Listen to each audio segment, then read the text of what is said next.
Welcome to the latest episode of the B Movie Club. I'm your host, Kevin.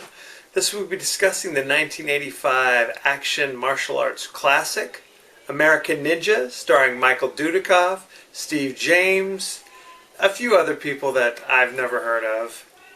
For those of you joining us for the first time in the B Movie Club, each week we discuss certain guilty pleasures and forgotten classics from the past. You can go ahead and reach us on our page on Facebook, Original B Movie Club, and give us the big thumbs up. You can also go to our page on YouTube, Kevin D. That's Me, to subscribe. It's totally free. You can also follow me on Twitter at the B Movie Club. So go ahead and spread the word, won't you? American Ninja. In this movie, takes place in an American army base and appears to be the Philippines. There's a new recruit, Private Joe Armstrong. He's kind of a loner. The other guys are playing hacky sack in the corner. He won't play their reindeer games. He's kind of quiet. But one day, they need to drive these shipments of high-tech military hardware from the base to somewhere else. I don't know, it's not really explained. But they get hijacked. Evidently this happens a lot. These gangs pop out of the jungle with machine guns and regularly steal these high-tech stuff from the military. And evidently this base's plan is like, hey, it's cool, no resistance, take whatever you need, it's all good in the hood, essentially. Evidently Joe is new to the scene, he doesn't understand this is the way things are. So when the guys jump out of the woods with machine guns, he starts fighting them off using skills that no one knew he had. Single-handedly starts taking them on, and he inspires the other army guys to start fighting back as well. And it all starts because the general's daughter also happens to be on in this caravan for some reason. They're going somewhere. And when the bad guy kind of smacks her, he's overcome with emotion, and he starts fighting the bad guy. Unfortunately, what we notice is that in the woods, looking down, is this ninja guy. And he's watching, he's very concerned. When he sees that the soldiers have got the upper hand, he kind of does a little signal, and then a bunch of ninjas come down and kill all the American soldiers. It's very sad. Joe is basically, he's chasing the bad guy. One of the evil guys jumped out of the woods, who's chasing the general's daughter. So they go off, he rescues her, and they hide from the ninjas. Okay, they make it back to base. Unfortunately, now Joe's, even though he's saved the girl, he's being court-martialed, and the word around base is that he's the problem. Because instead of just saying, hey, take whatever you want, he fought the bad guys, which led to all of their buddies getting killed. So now all the other soldiers are all pissed at him. One soldier in particular, Corporal Jackson, who's kind of a martial arts guy, says, oh, you think you're tough? I'll show you who's tough. And they start fighting a little bit. It becomes very clear that Joe has got some special skills above and beyond even martial arts master Curtis Jackson. But they become friends. It's all good. But, the soldiers are on his side. But again, the generals, the people in power are still kind of concerned. They're going to court-martial Joe. They're going to lock him up and throw away the key. They're very concerned. They open up his file. They discovered we don't know much about him. He was found in the woods at a very young age. In the jungle at a very young age. No one knows his name. He's going in and out of foster care. At one point, he went to reform school because I guess at the age of 16, he almost killed a man because he has these skills that no one knows where they came from. And he recently got in trouble again, and the judge gave him a choice. You can either go to jail or you can enlist. So he chose to enlist. So there's the whole backstory. Now, what we're discovering is that on this island, this jungle island, there is some kind of evil drug kingpin type. who named Ortega, but he has some kind of crazy French accent. I can't explain it. He's got a deal set up where because he's been the one behind all the hijackings, he's going to take all the military hardware, sell it to these other drug dealer guys in South America and make $4 million.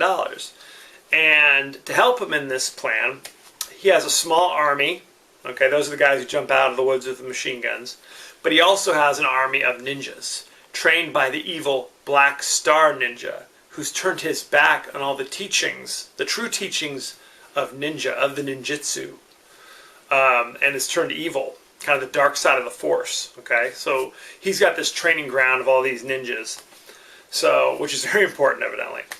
And what we also soon discover is that the people in the military, the generals and things, are also on the take. They're also getting a little cut, which is why they were content to just like, hey, we'll just drive these convoys into the jungle, get hijacked on a regular basis. Don't do anything about it. Hey, take what you want. Even though we're the military, we have guns and weapons and tanks and things. No, it's cool.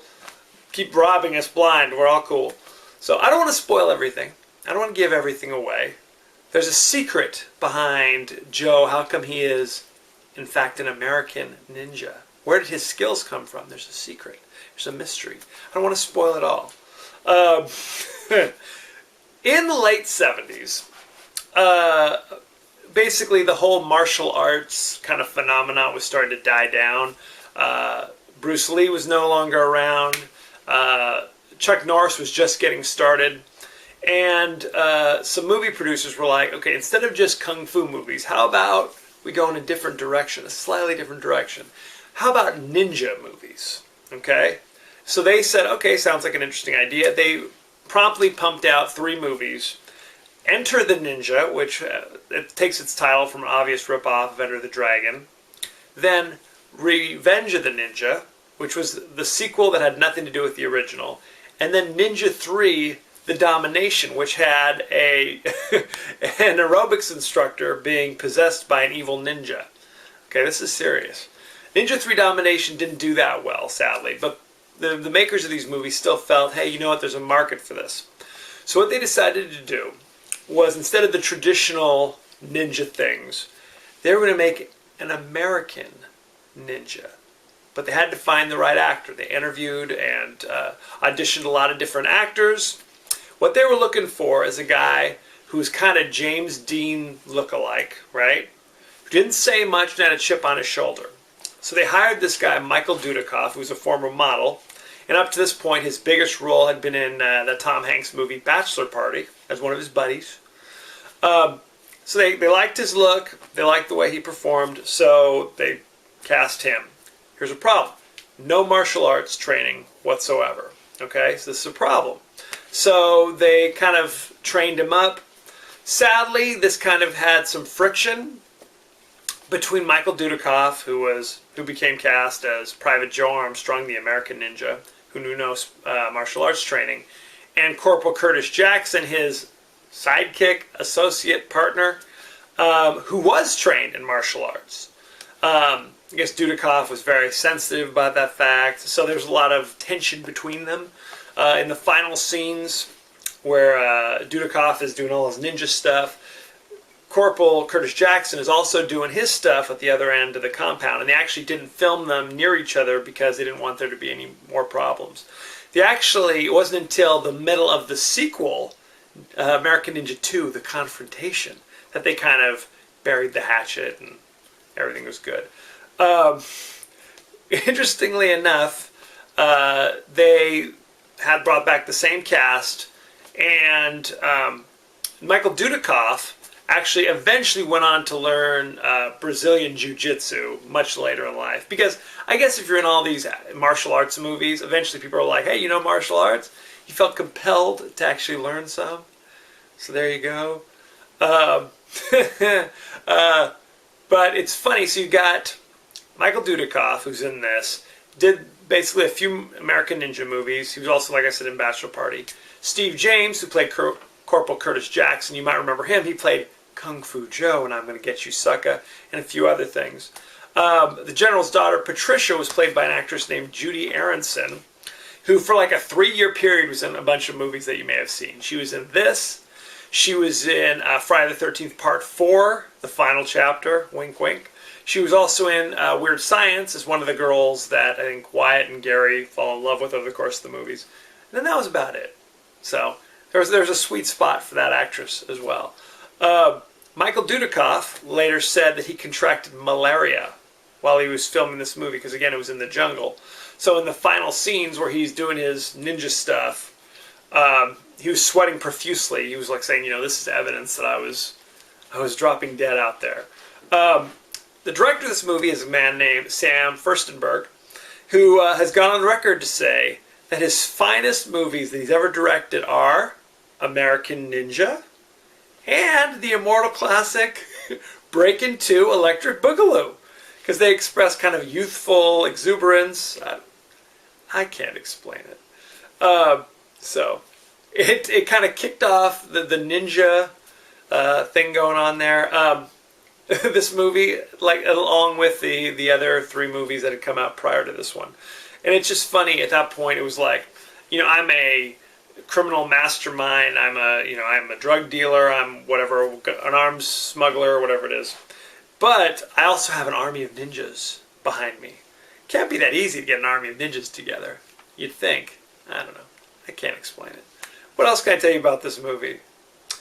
There were actually 5 American Ninja movies, like I said. There was American Ninja with Michael Dudikoff and Steve James. American Ninja 2, also with Michael Dudikoff and Steve James. Then there was American Ninja 3. Michael Dudikoff was not in this. I don't know what he was doing. They replaced him with a guy named Michael Bradley, I believe his name was. He became the new American Ninja. So Michael Bradley and Steve James. And then for the 4th one, they brought back Michael Dudikoff, but no Steve James. Now it's Michael Bradley and Michael Dudikoff. So it's kind of the 2 American Ninjas. How many American Ninjas could there actually be after all? And then, of course, there was the 5th, which was kind of not even really a sequel in name only, and it brought back that second ninja once again. So there you go. In the original movie, Steve James actually changed a lot of his dialogue, because they're really, even though this guy's the American Ninja, he's not really his partner. I mean, he's bigger, he's stronger, he's buffer looking, and he knows martial arts as well. So he's like, I'm not your sidekick, I'm not Robin to your Batman. We're kind of partners, I guess. So he found that he needed to change a lot of the dialogue, because originally it was written like, no problem, boss, whatever you say, that kind of thing. So they wanted to fix that up. Originally they had thought about casting Chuck Norris in this role. He's a little long in the tooth to be playing a private, in my opinion. So again, they went with this other actor. So that's American Ninja. It was called American Warrior at one point, and in some markets it was released that way. And at one point it was even called American Fighter. I think you gotta go American Ninja, right? This movie currently has a 0% fresh, actually that's not fresh, 0% rotten on Rotten Tomatoes. That is ridiculous. The martial arts scenes are dynamite. It is great. There's a scene at the end of the movie, spoiler alert, Michael Dudikoff is hanging on the bottom of a helicopter trying to rescue the girl, and he grabs her, and I don't know what the plan, I guess they jumped out of the helicopter. Is that really the plan? I'm going to rescue by throwing us out of the helicopter just in time for my buddy to shoot out of the air with a rocket launcher? I don't know. Seems like a bad plan. I think I just go to the pilot and say, why don't you lower the helicopter a little bit, buddy?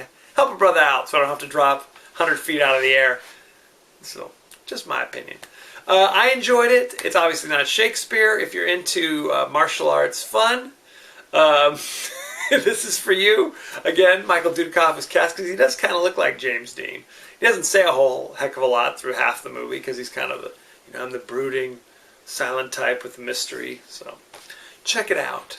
Next week, I'm going back to the horror genre for that 90s phenomenon, The Blair Witch Project. It is streaming instantly on Netflix, so check it out. Send in your favorite scenes, favorite quotes, and maybe I'll talk about it on the show. Don't forget to go to our page on Facebook, Original B Movie Club, and give us the thumbs up. You can also go to our page on YouTube and subscribe. It's totally free. And don't forget to follow me on Twitter at the B Movie Club. As you know, I end every episode with a totally out of context quote, and here it is. What you gonna do with that hose, huh?